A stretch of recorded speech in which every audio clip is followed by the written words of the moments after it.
Good morning Priyanka's family. দেখো কত সুন্দর ওয়েদার বাইরেটা, মানে ঝিরিঝিরি করে বৃষ্টি পড়েই যাচ্ছে আর হাওয়া, তার মধ্যে দারুণ ওয়েদার। তো আমি এই বৃষ্টির মধ্যেই একদম রেডি হয়ে মেয়েকে নিয়ে বেরিয়ে যাচ্ছিলাম আর দিদি বাড়িতে যাওয়ার জন্য। হঠাৎ হঠাৎ সকালবেলায় মানে আধ ঘন্টার মধ্যে মানে সব ঠিকঠাক আর গেলাম। তো এই যে মানে কি বলবো তোমাদেরকে, এত সুন্দর ওয়েদার। আর এই ট্রেনটা এসে মনে যেন দৃশ্যটা যেন আরো সুন্দর করে দিয়েছে। এই দেখো দিদির বাড়িতে আমি চলে এসেছি। এই দেখো আমরা ঝড় বৃষ্টি পুকুর রেল লাইন সব পার করে দিদির বাড়িতে চলে এসেছি। যা ওয়েদার বাজে, কিন্তু এই ওয়েদারটা ভালো একদিকে ঘুমানোর জন্য। ঠান্ডা, হ্যাঁ ভালো ওয়েদার। ভালো, তোর ক্যামেরাটা ভালো, দারুণ লাগছে। ওই যে এটা বেশি নিয়ে নিচ্ছে ওই জন্য, কিন্তু ক্যামেরাটা সত্যিই ভালো। ফ্রন্ট ক্যামেরাটা আরো ভালো, দেখবা তুমি ফ্রন্ট ক্যামেরাটা আরো ভালো। ব্যাক, হ্যাঁ সরি ব্যাক ক্যামেরা। দিদি বাড়ি চলে এসেছি, ফ্রন্টটাও খুব ভালো। দিদি মুড়ি আর আলু ভাজা দিয়েছে, এবার আমরা খাবো। আমি বলেছিলাম আলু ভাজা করবো, মুড়ি দিয়ে খাবো। আমি এখন দিদি রান্না করে দেখো চা করছে, এই যে তাই বললাম দাও আমি করি। দিদি আবার একটু রেডি হচ্ছে, একটু মনে দেখো চা বসিয়ে দিয়েছি। আর এদিকে সারাটা দিনই বৃষ্টি আর বৃষ্টি, আর দুই বোন ওই যে খেলা করছে।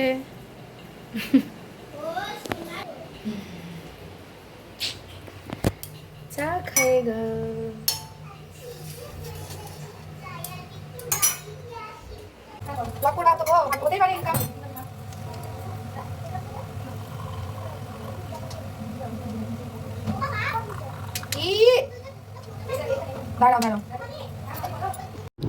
দিদির বাড়িতে গিয়ে সেদিন রান্নাটা আমি করেছিলাম, তার কারণ সত্যি কথা বৃষ্টির জন্য মানে দাদা সকালবেলা ডিউটিতে চলে গেছে, এই জন্য না, তারপর বৃষ্টি বাদল দিদির অনেক কাজই হয়নি। এবার আমি গেলাম আর নিজের মতোই তো ভাবি, এই জন্যই ভাবলাম চলো তুমি একটু নিজের মতো কাজ করে নাও, বাকি কাজগুলো আমি রান্নাটা করে দিই। ভালোই হলো, একসাথে রান্না বান্না করলাম, খাওয়া দাওয়া করলাম। সত্যি সেই দিনটা না খুব ভালো করে মজা করে কাটিয়েছিলাম। আবার সন্ধ্যাবেলাতে বেরিয়েছিলাম আর অনেক অনেক গল্প করেছি, কিন্তু সেইগুলো আর শেয়ার করতে পারিনি, কারণ গল্পের ঠেলায় ভিডিও করতেই ভুলে গেছি, এমন একটা অবস্থা।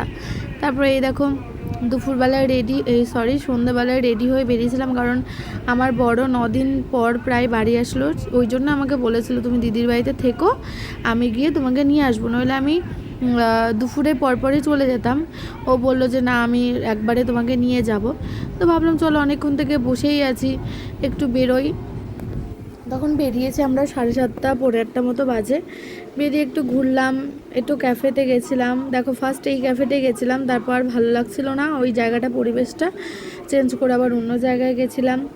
তো আমাদের খাবার অর্ডার দিয়ে খাবারটা আস্তে আস্তে আমার বর চলে এসেছিলো, তখন ওই 9টা বাজে। ও 9টার মধ্যে নেমে গেছিলো কাটোয়াতে। তো আমাদের সাথে জয়েন করেছিল, সেইগুলো আর ক্যাপচার করা হয়নি। তো যাই হোক, এই দেখো খুব মজা করেছি, খাওয়া দাওয়া করেছিলাম। তো এই দেখো সবই হঠাৎ প্ল্যান। এখানে নুডলস নিয়েছিলাম 2 প্লেট, 2বার পিৎজা নেওয়া হয়েছিল, মোমো নেওয়া হয়েছিল, আরও অনেক কিছু নেওয়া হয়েছিল জানো তো। কফি ওইগুলো না শেয়ার করা হয়নি, না সরি কফিটা নেওয়া হয়নি। তো যাই হোক খুব মজায় মজায় দিনটা কেটেছিল, হঠাৎ প্ল্যান তো এই জন্যই। তো চলো টাটা বাই।